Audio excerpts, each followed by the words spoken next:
mayam ngasigi wari tangkak asi haudringai mangoinana mayamgi mafamda karigumba khara khangamjari madudi lakliba October 30 dagi hauduna traditional online dance competition ama pangthokjagadauri competition asigi submission tawbagi matamna October date 1 dagi hauduna October 25 oijagani submission fee asi Google Pay amadi Paytm gi kuthangda oijagani Paytm account number na 917629089406 IFSC na PYTM 01234456 Google Pay number na 7629089406 Hairiba competition asida saruk yabiningba miyoisingna hena akupa maro khangbininglabadi hapchariba number asida call tabiyu competition asibu thagakadaba channel adugi mamingna RK Dex Editing channel asigi link ai description da hapcharange mayamna competitors singi lakanungda losinduna leramba talent singdu yengminasi adu mayam yamna nungaiba mana ngasidagi hauduna wari asi haudringi mangoinana isai mate khara khodol tamjagani mayamna mathangi episode ta tabining maishe adu comment section da khanbiramu mayam adudi isai lanthokcharage khambal chawi haiduna nangna aibu sauribado khambal chawi haiduna nangna aibu sauribado aina nangbu nungsiramdraba khongthang khuding yenglamloi nangna aibu saurido aigi thamoi khanglamlaba nangna aibu saurido aigi thamoi khanglamlaba nangna aibu hena nungsiramgani nangna aibu hena nungsiramgani mayam adudi wari haujarage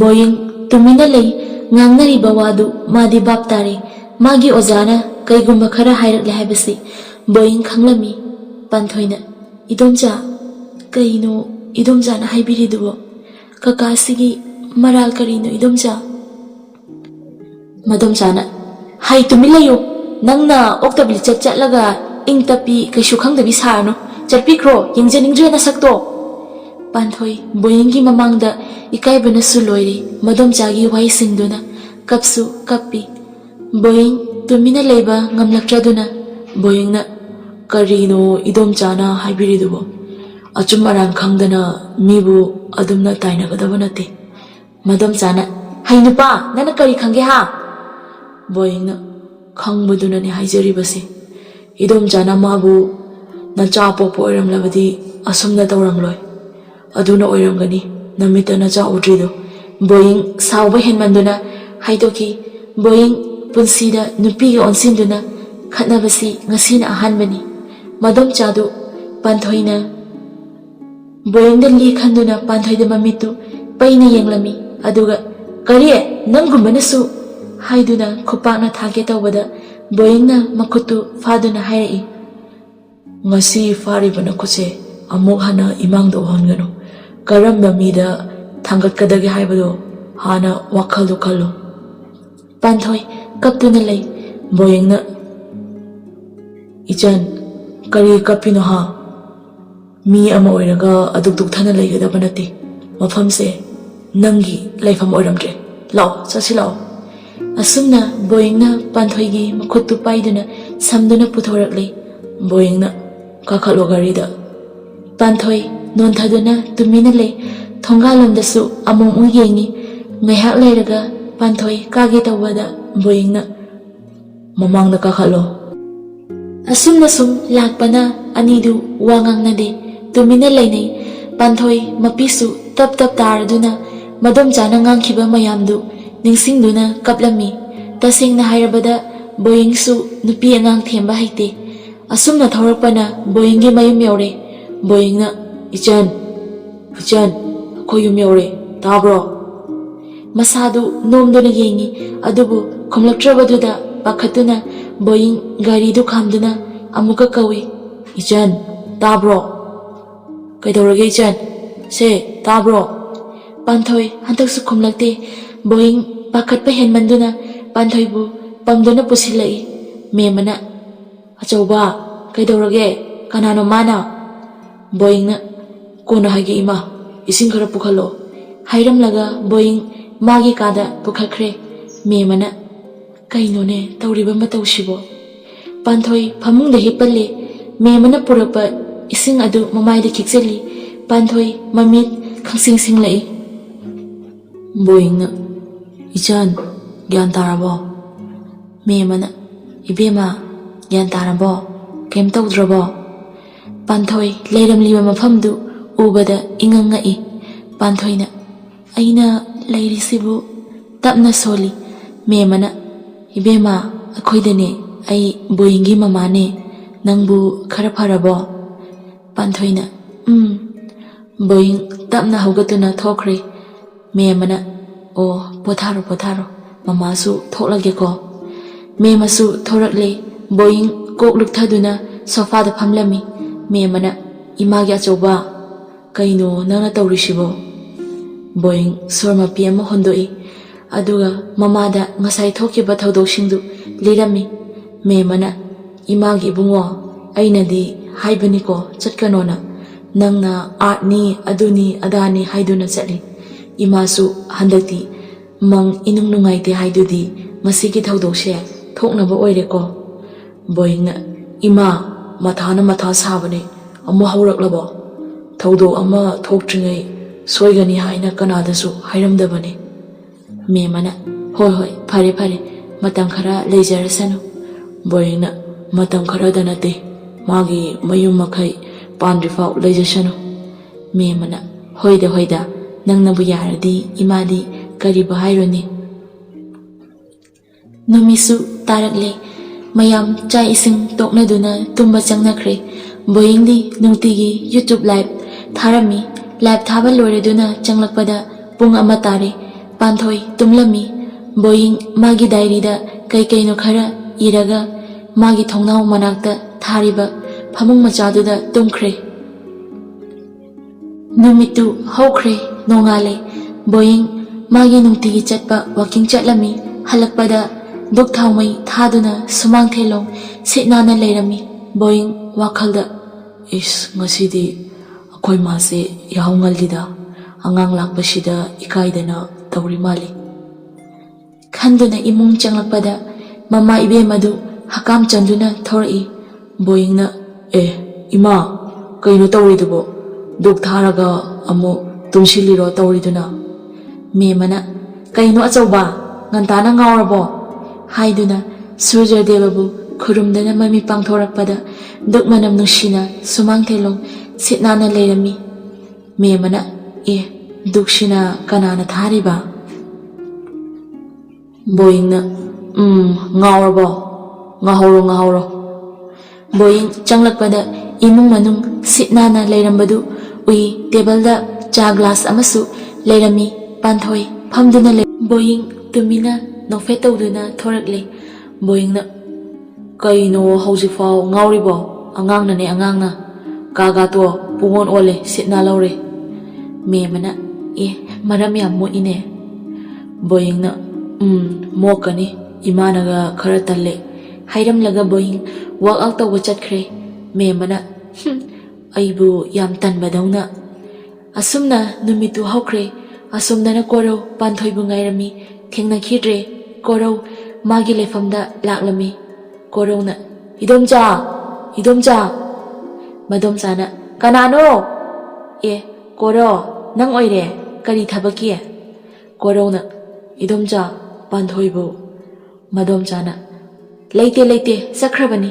ꯀꯗꯥꯏꯗꯒꯤꯅꯣ ꯅꯨꯄꯥ ꯑꯃꯅ ꯄꯨꯗꯨꯅ ꯆꯠꯈ꯭ꯔꯕꯅꯤ꯫ ꯀꯣꯔꯧꯅ ꯀꯔꯤꯅꯣ ꯍꯥꯏꯕꯤꯔꯤꯗꯨꯕꯣ ꯏꯗꯣꯝꯆꯥ? ꯀꯅꯥꯅꯣ ꯀꯔꯤꯅꯣꯁꯨ ꯈꯪꯗꯅ ꯍꯦꯛꯇ ꯆꯠꯂꯝꯈ꯭ꯔꯤꯗꯨꯕꯣ? ꯃꯗꯣꯝꯆꯥꯅ ꯈꯪꯗꯦ ꯈꯪꯗꯦ ꯏꯕꯨꯡꯉꯣ ꯀꯣꯔꯧ, ꯅꯪꯅ ꯈꯪꯗꯕ ꯌꯥꯝ ꯂꯩ, ꯋꯥ ꯌꯥꯝ ꯉꯥꯡꯅꯤꯡꯗꯦ ꯑꯩ꯫ ꯀꯣꯔꯧ ꯃꯗꯣꯝꯆꯥꯒꯤ ꯋꯥꯍꯩꯗꯨꯗ ꯀꯔꯤꯒꯨꯝꯕ ꯈꯔ ꯂꯩꯔꯦ ꯍꯥꯏꯕ ꯈꯪꯂꯦ, ꯑꯗꯨꯕꯨ ꯀꯣꯔꯧ ꯀꯩꯝ ꯍꯪꯗ꯭ꯔꯦ꯫ ꯀꯣꯔꯧꯅ ꯑꯣ ꯐꯔꯦ ꯐꯔꯦ ꯏꯗꯣꯝꯆꯥ, ꯑꯗꯨꯗꯤ ꯑꯃꯨꯛ ꯆꯠꯂꯨꯈꯤꯒꯦ, ꯅꯣꯡꯃ ꯑꯃꯨꯛ ꯂꯥꯛꯆꯒꯦ꯫ ꯀꯣꯔꯧꯁꯨ ꯆꯠꯈ꯭ꯔꯦ꯫ ꯃꯗꯣꯝꯆꯥꯅ ꯀꯩ ꯊꯣꯛꯑꯦꯅ ꯇꯧꯖꯩ ꯁꯥꯏꯅꯣ? ꯀꯣꯔꯧ ꯄꯥꯟꯊꯣꯏꯕꯨ ꯊꯤꯕ ꯌꯥꯕ ꯊꯤꯔꯦ, ꯑꯗꯨꯕꯨ ꯐꯪꯕ ꯀꯧꯕ ꯂꯩꯈꯤꯗ꯭ꯔꯦ꯫ ꯑꯁꯨꯝꯅ ꯃꯇꯝ ꯈꯔ ꯍꯧꯈ꯭ꯔꯦ꯫ ꯅꯣꯡꯃ ꯕꯣꯌꯤꯡ ꯌꯥꯝꯐꯤꯡꯅ ꯑꯣꯐꯤꯁꯇꯒꯤ ꯃꯌꯨꯝ ꯍꯜꯂꯛꯏ꯫ ꯕꯣꯌꯤꯡꯅ ꯏꯆꯟ ꯏꯆꯟ, ꯊꯣꯏ ꯊꯣꯏ꯫ ꯃꯦꯃꯅ ꯀꯩꯗꯧꯔꯦ ꯑꯆꯧꯕ? ꯕꯣꯌꯤꯡ ꯈꯨꯝꯂꯝꯗꯦ, ꯃꯥꯒꯤ ꯀꯥꯗꯁꯨ ꯂꯩꯔꯝꯗ꯭ꯔꯦ꯫ ꯕꯣꯌꯤꯡ ꯄꯥꯈꯠꯅ ꯏꯃꯥ ꯊꯣꯏꯗꯤ? ꯏꯃꯥ ꯑꯉꯥꯡꯗꯤ ꯍꯥꯏꯕꯅꯦ꯫ ꯃꯦꯃꯅ ꯑꯗꯨꯕꯨ ꯉꯁꯥꯏꯗ ꯂꯩꯔꯝꯕꯅꯤꯅꯦ, ꯊꯣꯛꯈꯤꯕꯁꯨ ꯎꯍꯧꯗꯦ꯫ ꯕꯣꯌꯤꯡ ꯁꯥꯎꯅ ꯀꯩꯅꯣ ꯏꯃꯥ, ꯏꯃꯨꯡꯗ ꯂꯩꯕ ꯃꯤ ꯑꯃꯕꯨ ꯎꯍꯧꯗꯦ ꯍꯥꯏꯁꯤꯕꯣ? ꯕꯣꯌꯤꯡ ꯊꯣꯏ ꯊꯣꯏ꯫ ꯄꯥꯟꯊꯣꯏ ꯕꯣꯌꯤꯡꯅ ꯀꯧꯕꯗꯨ ꯇꯥꯏ, ꯑꯗꯨꯕꯨ ꯊꯣꯏ ꯍꯥꯏꯅ ꯀꯧꯕꯗꯨꯗ ꯈꯨꯝꯗꯕꯅꯤ꯫ ꯃꯈꯣꯏ ꯃꯅꯥꯛꯇ ꯊꯣꯏ ꯀꯧꯕ ꯑꯃ ꯂꯩꯕꯣꯏ ꯈꯜꯂꯤ꯫ ꯉꯍꯥꯟꯈꯩꯁꯨ ꯀꯧꯗꯕꯗꯨꯗ ꯕꯣꯌꯤꯡ ꯍꯥꯏꯐꯝ ꯈꯪꯗ꯭ꯔꯗꯨꯅ ꯃꯥꯒꯤ ꯒꯥꯔꯗꯦꯟꯗ ꯊꯣꯔꯛꯇꯨꯅ ꯃꯀꯣꯛ ꯄꯥꯏꯗꯨꯅ ꯀꯞꯄꯤ꯫ ꯃꯊꯛꯇ ꯍꯥꯏꯐꯦꯠ ꯌꯦꯡꯈꯠꯂꯨꯕꯗ ꯄꯥꯟꯊꯣꯏ ꯃꯊꯛꯇ ꯂꯩꯕꯗꯨ ꯎꯔꯛꯏ꯫ ꯌꯥꯝꯐꯤꯡꯅ ꯃꯊꯛꯇ ꯆꯤꯡꯈꯠꯂꯛꯏ꯫ ꯄꯥꯟꯊꯣꯏ ꯑꯣꯟꯊꯣꯔꯛꯄꯗ ꯕꯣꯌꯤꯡ ꯌꯥꯝ ꯁꯥꯎꯅ ꯂꯦꯞꯇꯨꯅ ꯂꯩꯔꯝꯃꯤ꯫ ꯄꯥꯟꯊꯣꯏꯅ ꯏꯃꯥ ꯈꯪꯉꯦ꯫ ꯕꯣꯌꯤꯡ ꯄꯥꯟꯊꯣꯏꯒꯤ ꯃꯈꯨꯠꯇꯨ ꯄꯥꯏꯗꯨꯅ ꯆꯤꯡꯊꯔꯛꯏ, ꯃꯥꯒꯤ ꯀꯥꯗ ꯄꯨꯁꯤꯜꯂꯤ, ꯑꯗꯨꯒ ꯄꯥꯟꯊꯣꯏꯕꯨ ꯐꯨꯏ꯫ ꯕꯣꯌꯤꯡꯅ ꯀꯩꯒꯤꯅꯣ ꯅꯪꯅ ꯑꯩꯕꯨ ꯑꯁꯨꯛ ꯌꯥꯝ ꯋꯥꯍꯜꯂꯤꯕꯁꯦ ꯍꯥ? ꯄꯥꯟꯊꯣꯏ ꯀꯩꯒꯤꯅꯣ ꯍꯥꯏꯕꯗꯤ ꯈꯪꯗꯦ꯫ ꯄꯥꯟꯊꯣꯏꯅ ꯀꯀꯥ ꯀꯀꯥ ꯑꯩ ꯂꯥꯜꯂꯦ꯫ ꯃꯦꯃꯅ ꯏꯕꯨꯡꯉꯣ ꯆꯧꯕ, ꯀꯩꯅꯣ ꯅꯪꯅ ꯇꯧꯔꯤꯁꯦ? ꯑꯉꯥꯡꯁꯤꯒꯤ ꯀꯔꯤ ꯃꯔꯥꯅꯣ ꯍꯥ? ꯑꯉꯥꯡꯁꯤꯅ ꯀꯔꯤ ꯑꯀꯥꯏꯕ ꯊꯕꯛ ꯇꯧꯔꯝꯂꯒꯦ? ꯕꯣꯌꯤꯡ ꯌꯥꯝ ꯁꯥꯎꯅ ꯊꯣꯛꯈ꯭ꯔꯦ꯫ ꯃꯦꯃꯅ ꯏꯕꯦꯝꯃ, ꯏꯆꯥꯕꯨ ꯀꯥꯏꯗ ꯂꯩꯔꯨꯒꯦ? ꯄꯥꯟꯊꯣꯏ ꯄꯦꯔꯤ ꯄꯦꯔꯤ ꯃꯊꯛꯇ ꯐꯤ ꯐꯧꯔꯨꯕꯅꯤ, ꯀꯀꯥꯒꯤ ꯐꯤꯔꯣꯜ ꯈꯔ ꯁꯨꯕ, ꯀꯀꯥꯅ ꯀꯧꯕꯗꯣ ꯇꯥꯏꯌꯦ꯫ ꯃꯦꯃꯅ ꯑꯗꯨꯗꯤ ꯅꯪꯁꯨ ꯈꯨꯝꯕꯗꯤ ꯀꯩꯗꯧꯕ? ꯄꯥꯟꯊꯣꯏꯅ ꯉꯍꯥꯟꯈꯩꯗꯤ ꯄꯥꯟꯊꯣꯏ ꯅꯠꯇ꯭ꯔꯒ ꯏꯆꯟ ꯀꯧꯕꯅꯤ, ꯉꯁꯤꯗꯤ ꯊꯣꯏ ꯍꯥꯏꯅ ꯀꯧꯕꯗꯨꯗ ꯑꯩ ꯃꯥꯟꯗ꯭ꯔꯗꯨꯅ ꯈꯨꯝꯗꯕꯅꯤ ꯏꯃꯥ꯫ ꯃꯦꯃꯅ ꯏꯍꯦ, ꯑꯗꯨꯗꯤ ꯃꯥꯁꯨ ꯂꯥꯜꯂꯤꯗꯅ, ꯀꯩꯒꯤꯅꯣ ꯃꯥꯅ ꯁꯥꯎꯔꯤꯗꯨꯕꯣ? ꯄꯥꯟꯊꯣꯏꯅ ꯈꯪꯗꯤꯌꯦ ꯑꯩꯁꯨ꯫ ꯃꯦꯃꯅ ꯑꯣ ꯐꯔꯦ ꯐꯔꯦ, ꯅꯣꯏ ꯀꯀꯥꯗꯤ ꯁꯥꯎꯔꯗꯤ ꯖꯥꯠ ꯌꯥꯝ ꯊꯤꯕꯅꯤ, ꯄꯣꯠ ꯆꯩꯒ ꯑꯃꯨꯛ ꯂꯣꯏꯔꯝꯂꯅꯤ, ꯏꯃꯥ ꯑꯝꯇ ꯌꯦꯡꯂꯨꯈꯤꯒꯦꯀꯣ꯫ ꯕꯣꯌꯤꯡꯅ ꯑꯩꯅ ꯑꯁꯨꯛ ꯂꯨꯅ ꯈꯜꯂꯒ ꯑꯉꯥꯡ ꯃꯥꯅꯁꯨ ꯀꯩꯁꯨ ꯂꯩꯇꯅ ꯈꯟꯕ, ꯃꯤ ꯎꯁꯤꯠꯇꯕ, ꯑꯩꯅ ꯀꯧꯕꯗꯒ ꯈꯨꯝꯗꯕꯤꯒ ꯇꯧꯔꯗꯅ꯫ ꯃꯦꯃꯅ ꯏꯕꯨꯡꯉꯣ ꯆꯧꯕ, ꯀꯩꯅꯣ ꯅꯪꯅ ꯉꯁꯤ ꯇꯧꯔꯤꯁꯤꯕꯣ? ꯕꯣꯌꯤꯡ ꯇꯨꯃꯤꯟꯅ ꯂꯩ꯫ ꯉꯥꯏꯍꯥꯛ ꯂꯩꯔꯒ ꯏꯃꯥ, ꯑꯩꯅ ꯉꯁꯥꯏ ꯑꯣꯐꯤꯁꯇ ꯉꯥꯏꯍꯥꯛ ꯍꯤꯞꯄꯗ ꯃꯪꯗ ꯍꯥꯏꯗꯨꯅ ꯋꯥꯔꯤ ꯂꯤꯔꯝꯃꯤ꯫ ꯑꯣꯖꯥꯒ ꯏꯗꯣꯝꯆꯥꯒ ꯂꯥꯛꯇꯨꯅ ꯊꯣꯏꯕꯨ ꯐꯥꯔꯒ ꯄꯨꯔꯒ ꯃꯐꯝ ꯑꯃꯗ ꯊꯣꯏꯕꯨ ꯍꯥꯠꯅꯕ ꯁꯤꯜꯂꯝꯃꯤ꯫ ꯏꯃꯥ, ꯑꯩ ꯃꯥꯒꯤꯗꯃꯛ ꯈꯟꯕꯗ ꯌꯥꯝ ꯋꯥꯏ ꯍꯥꯏꯗꯨꯅ ꯃꯄꯤ ꯏꯔꯥ ꯆꯦꯜꯂꯤ꯫ ꯃꯦꯃ ꯃꯆꯥꯒꯤ ꯃꯇꯧꯗꯨ ꯎꯕꯗ ꯅꯨꯡꯉꯥꯏꯖꯗꯦ, ꯑꯗꯨꯕꯨ ꯃꯆꯥꯅ ꯅꯨꯡꯉꯥꯏꯈꯤꯔꯣꯏ ꯈꯟꯗꯨꯅ ꯃꯦꯃꯅ ꯑꯗꯨꯒꯤꯕꯨ ꯃꯀꯨ ꯃꯪꯅꯤ ꯈꯟꯗꯣꯛꯎ ꯏꯆꯥꯁꯤꯗꯤ, ꯃꯣꯏꯅ ꯀꯩꯗꯧ ꯉꯝꯗꯣꯏꯅꯣ? ꯑꯗꯣ ꯅꯪꯗꯤ ꯉꯍꯥꯟꯈꯩꯗꯤ ꯏꯆꯟ ꯅꯠꯇ꯭ꯔꯒ ꯄꯥꯟꯊꯣꯏ ꯍꯥꯏꯅ ꯀꯧꯏ ꯍꯥꯏ, ꯑꯩꯁꯨ ꯇꯥꯏ, ꯃꯥꯁꯨ ꯇꯥꯕ ꯖꯥꯠꯅꯤꯗ ꯅꯪꯅ ꯀꯧꯕꯗꯣ꯫ ꯅꯪꯅ ꯊꯣꯏ ꯍꯥꯏꯅ ꯀꯧꯕꯗꯨꯗ ꯈꯨꯝꯗꯕꯅꯤ ꯍꯥꯏ, ꯑꯗꯨꯗꯤ ꯅꯪꯁꯨ ꯁꯣꯏꯗ꯭ꯔꯣ? ꯕꯣꯌꯤꯡ ꯍꯥꯏꯐꯦꯠ ꯏꯀꯥꯏꯅ ꯑꯗꯨꯕꯨ ꯑꯩꯅ ꯀꯧꯅꯤꯡꯕ ꯀꯧꯗꯣꯏꯅꯤ, ꯌꯨꯝꯁꯤꯗ ꯑꯇꯣꯞꯄ ꯃꯤ ꯂꯩꯕꯁꯨ ꯅꯠꯇꯦ꯫ ꯑꯁꯨꯝꯅ ꯅꯨꯃꯤꯠ ꯇꯥꯔꯦ꯫ ꯃꯦꯃ ꯏꯕꯦꯝꯃ, ꯆꯥꯛ ꯆꯥꯅꯕ ꯇꯧꯔꯁꯤ ꯂꯥꯛꯑꯣ꯫ ꯄꯥꯟꯊꯣꯏꯅ ꯏꯃꯥ, ꯑꯩ ꯆꯥꯅꯤꯡꯗ꯭ꯔꯦ, ꯀꯀꯥꯗꯤ ꯆꯥꯈ꯭ꯔꯕꯣ?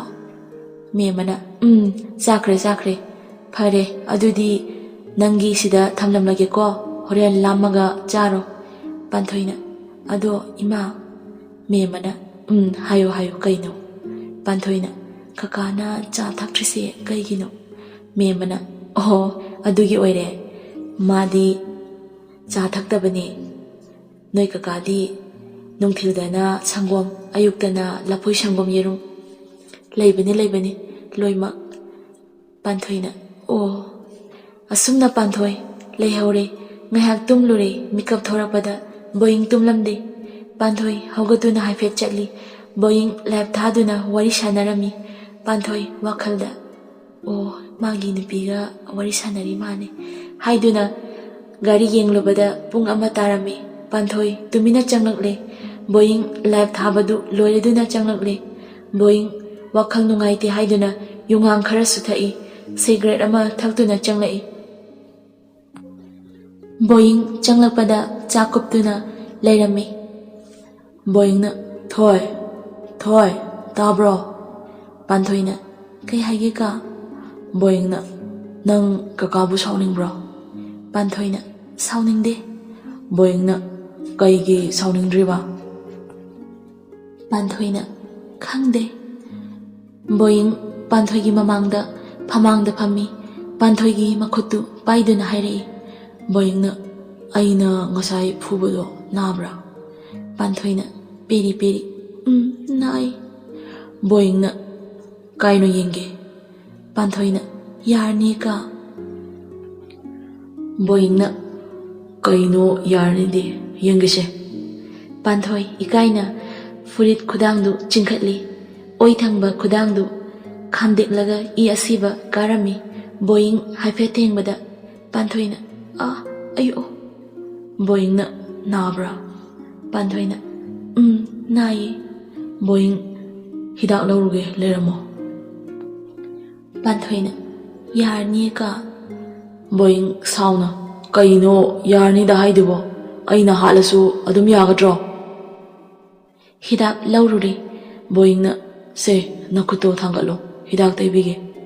Panthoina nai ka. Boing na nang kakado ko. Panthoina boing na kaim tawdida ado nang ngasai mathakta kaidawrinoba aina kobado tadroba ha. Boing yuga ngauri tawre pangang dangangi. Panthoina kakagi phi khara subani adu mathakta faurubani kakana kobado tai. Boing na adudi khumba kaidawgeba nana kanbra haibu nana tatchani. Panthoina kakadi thoi haina kauraga aduda ai mandraduna khumdabani. Boing na ado nang ngasai adumaina mangkhinuko. Aina thabak halapa khuding ge nangna hangadaba nangna hangdrifau ai changloi. Panthoina kaige ai leitrabadi. Boing na leitragana fonda hairakadawa. Panthoi tumina lei ngayak leiraga aidi phone su paidana. Boing panthoina phone paide haibadu tai adubu makha tarudre. Chakna kaigi chadrino. Panthoina chaningdre ka. Boing na ai sauro haibra natraga chakse chage haibra. Panthoi kem khumde. Chaktu tapna lauduna chakre. Chak chaba loireduna Panthoi boingi kada leiba washroom duda changduna kon fengkre. Tholakpada boing cigarette ama thakduna leirami. Panthoi makhut menduna. Panthoina kaka kainomta haigeba. Boing ngauri nang haining bakai loi hayo. Panthoina kakana thengna nungtigi wari sanabado idom chara. Boing nokpe tawna natteda YouTube live thabani. Panthoina ado kakana yu thakpa churup thakpado to'o yam hainadeba manam yam namthi. Aidi yu thakpa churup thakpa mise yam tukache. Boing tumina ngayak lei. Thaklaroi kaka hayengdagi.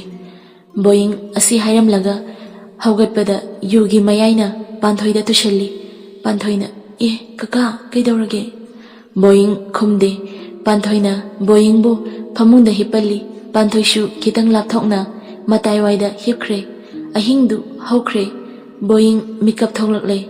Panthoigi manakta tumlambadudha boing kaino aina tawramnisibo as koka ngaureda boing hawakre nungtigi chatpagum walking chatkre halakpada hanagi matawgum dukmanam nushina tharami boing work out tawbushu loire kada changlakle table da lafoi shangom yerum kuplaga lairami boing nofet tawna thakre chabasu loikre panthoi changlei changlakpada boing furi lauthokuna lairambadu ubada panthoi boing da ngakpoi ikai boy yengduna lay boing sabandu aduki matik fajai hek yengbada mina henjinba ngamloidaba sabani nupa ama oibagi six pack fajana kai nupi pumnamak ngaungnagadaba sabani leithorakpada panthoi leptuna mangonda yengduna lairambaduda khangni boingna thoi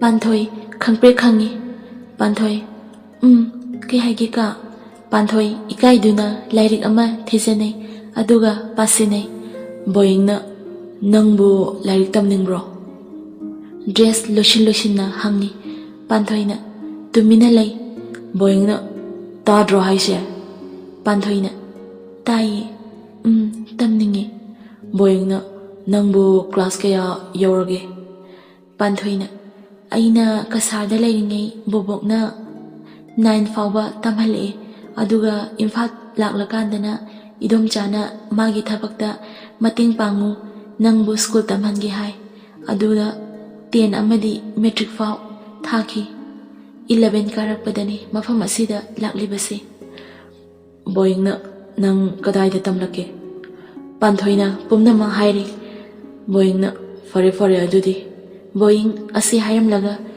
asumna numitu hawkhre boingna panthoigi certificate lauduna panthoibu DM da ming chanbire phone amasu paihalle boingna lauthok lausin thindong thinjin tawi nongma boing office da leiringai phone ama lai boingna hello kana ojana sir boing oibiraba boingna mane kana oibirabano ojana ai panthoigi college ki ojani panthoido khanghaudana sohanba wai haiduna sorfulle haiduna tawrakpadagi hospital da pukhatle sky hospital da ado yaragadi som amta lakpiyuba boing pakhatna ha asengbro sky haibana tro ai lakcharage boing tombida sinaramlaga khonglei hospital da yaurakle boing pakhatna sister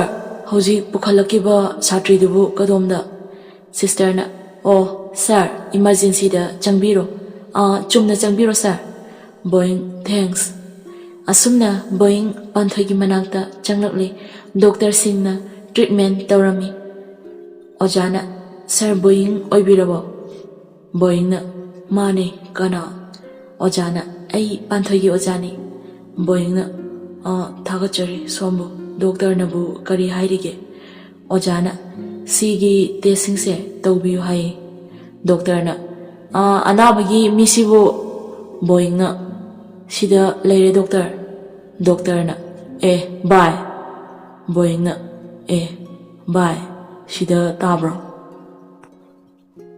doctor na tai ado aina pikibado test amta hana tawthokpiro mafam sida leibani boing na bye doctor na ado ai haujikidi duty loire hayeng oina lao bye boing funny bye asumna test tawbushu loire haibabu result di laktri boing panthoigi manakta fami panthoi gyan khara taraduna panthoina kaka boing na thoi khara pharabo panthoina kaka ngaihaki matung boing na panthoibu puduna lakle oja sing dusu thagat wai sing hairam laga mayum halakle boing panthoibu samduna changla memana ibungo chawba kaidorage boing na college da masangam laktena oja mayam changduna hospital da pukhatlame phone torakpaduda aishu chatlure memana ichabu kaidorage mamada phone torakpa yadro phare ꯄꯣꯊꯥꯔꯨꯔꯣ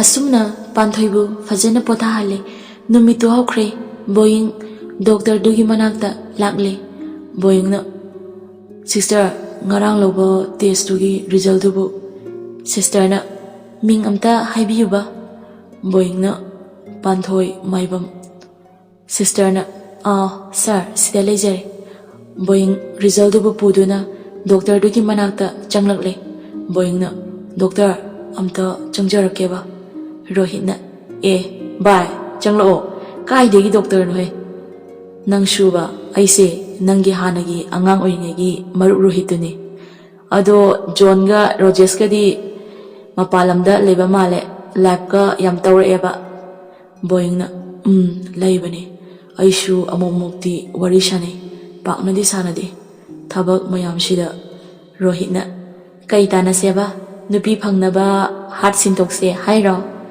ꯕꯣꯌꯤꯡꯅ ꯋꯥꯔꯤꯒꯗꯤꯕ ꯅꯪ ꯊꯥꯏꯅꯒꯤ ꯐꯥꯒꯤꯗꯣ ꯍꯜꯂꯝꯗ꯭ꯔꯤꯅꯦ ꯉꯔꯥꯡꯒꯤ ꯇꯦꯁꯀꯤ ꯔꯤꯖꯜꯗꯣ ꯔꯣꯍꯤꯠꯅ ꯀꯥꯎꯕꯨ ꯀꯥꯎꯏꯅꯦ ꯂꯧꯔꯛꯑꯕꯣ ꯄꯤꯔꯛꯑꯣ ꯁꯤꯗ ꯕꯣꯌꯤꯡꯅ ꯂꯧꯔꯛꯑꯦ ꯁꯤꯗ ꯂꯩꯔꯦ ꯔꯣꯍꯤꯠꯅ ꯌꯦꯡꯉꯝꯃꯤ ꯑꯗꯨꯒ ꯕꯣꯌꯤꯡꯗ ꯚꯥꯏ ꯕꯣꯌꯤꯡꯅ ꯍꯥꯏꯌꯣ ꯚꯥꯏ ꯀꯔꯝꯕ ꯔꯣꯍꯤꯠꯅ ꯑꯗꯣ ꯑꯅꯥꯕꯁꯦ ꯅꯣꯏꯒꯤ ꯀꯅꯥꯅꯣ ꯚꯥꯏ ꯕꯣꯌꯤꯡꯅ ꯏꯆꯟꯅꯨꯄꯤꯁꯤꯡꯅꯤ ꯚꯥꯏ ꯔꯣꯍꯤꯠꯅ ꯚꯥꯏ ꯑꯩꯅ ꯍꯥꯏꯗꯣꯏꯁꯤ ꯅꯨꯡꯉꯥꯏꯇꯕꯗꯤ ꯇꯧꯒꯅꯨꯀꯣ ꯕꯣꯌꯤꯡꯅ ꯍꯥꯏꯌꯣ ꯚꯥꯏ ꯑꯩ ꯂꯩꯐꯝ ꯈꯪꯗ꯭ꯔꯦ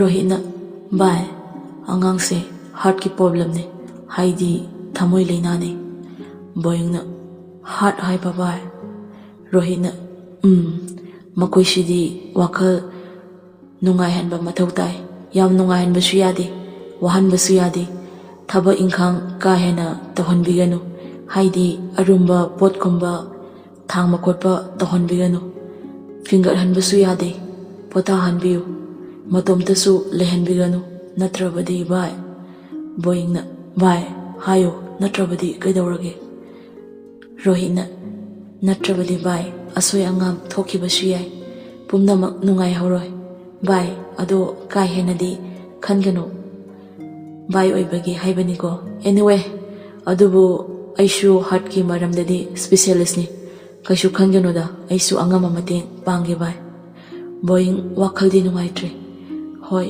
ꯚꯥꯏ ꯑꯗꯨꯗꯤ ꯑꯩ ꯑꯃꯨꯛ ꯆꯠꯂꯒꯦ ꯔꯣꯍꯤꯠꯅ ꯍꯣꯏ ꯚꯥꯏ ꯑꯗꯨꯗꯤ ꯌꯧꯕꯤꯔꯣꯅꯦ ꯑꯩꯁꯨ ꯅꯣꯡꯃ ꯀꯣꯏꯊꯣꯛꯆꯔꯛꯀꯦ ꯑꯁꯨꯝꯅ ꯕꯣꯌꯤꯡ ꯋꯥꯈꯜ ꯅꯨꯡꯉꯥꯏꯇꯅ ꯃꯌꯨꯝ ꯌꯧꯔꯛꯂꯦ ꯑꯗꯨꯕꯨ ꯑꯋꯥꯕꯒꯤ ꯁꯛꯐꯝꯗꯤ ꯂꯣꯠꯁꯤꯟꯈ꯭ꯔꯦ ꯒꯦꯠ ꯌꯧꯔꯗꯨꯅ ꯄꯥꯟꯊꯣꯏꯅ ꯒꯦꯠꯇꯨ ꯍꯥꯡꯂꯛꯏ ꯕꯣꯌꯤꯡ ꯋꯥꯈꯜꯗ ꯀꯩꯒꯤꯅꯣ ꯒꯦꯠ ꯃꯥꯅ ꯍꯥꯡꯂꯛꯂꯤꯁꯤꯅ ꯅꯤꯡꯁꯤꯡꯂꯛꯏ ꯑꯩꯅ ꯍꯜꯂꯛꯄ ꯈꯨꯗꯤꯡ ꯅꯪꯅ ꯒꯦꯠ ꯍꯥꯡꯒꯗꯕ ꯕꯣꯌꯤꯡ ꯃꯄꯤ ꯇꯞ ꯇꯥꯔꯗꯨꯅ ꯀꯞꯄꯤ ꯑꯗꯨꯕꯨ ꯄꯥꯟꯊꯣꯏ ꯎꯈꯤꯅꯤ ꯈꯟꯗꯨꯅ ꯅꯥꯀꯟꯗ ꯑꯣꯟꯊꯣꯛꯇꯨꯅ ꯄꯤ ꯇꯩꯊꯣꯛꯏ ꯒꯥꯔꯤ ꯊꯧꯖꯤꯜꯂꯛꯂꯦ ꯑꯗꯨꯒ ꯆꯪꯂꯛꯂꯦ ꯃꯦꯝꯃꯅ ꯏꯕꯨꯡꯉꯣꯆꯧꯕ ꯍꯜꯂꯛꯂꯕ꯭ꯔꯣ ꯏꯆꯥꯒꯤ ꯔꯤꯖꯜꯗꯤ ꯂꯧꯔꯛꯂꯕ꯭ꯔꯥ ꯀꯔꯤ ꯍꯥꯏꯔꯛꯂꯒꯦ ꯕꯣꯌꯤꯡ ꯂꯧꯔꯛꯂꯦ ꯃꯦꯝꯃ ꯃꯆꯥꯒꯤ ꯃꯇꯧꯗꯨ ꯎꯕꯗ ꯀꯩꯅꯣꯝꯗꯤ ꯂꯩꯔꯦ ꯍꯥꯏꯕ ꯈꯪꯉꯤ ꯃꯦꯝꯃꯅ ꯀꯩ ꯍꯥꯏꯔꯛꯂꯒꯦ ꯑꯆꯧꯕ ꯕꯣꯌꯤꯡ ꯃꯄꯤ ꯇꯥꯅ ꯀꯞꯄꯤ ꯔꯣꯍꯤꯠꯅ ꯍꯥꯏꯔꯛꯄ ꯄꯨꯝꯅꯃꯛ ꯃꯃꯥꯗ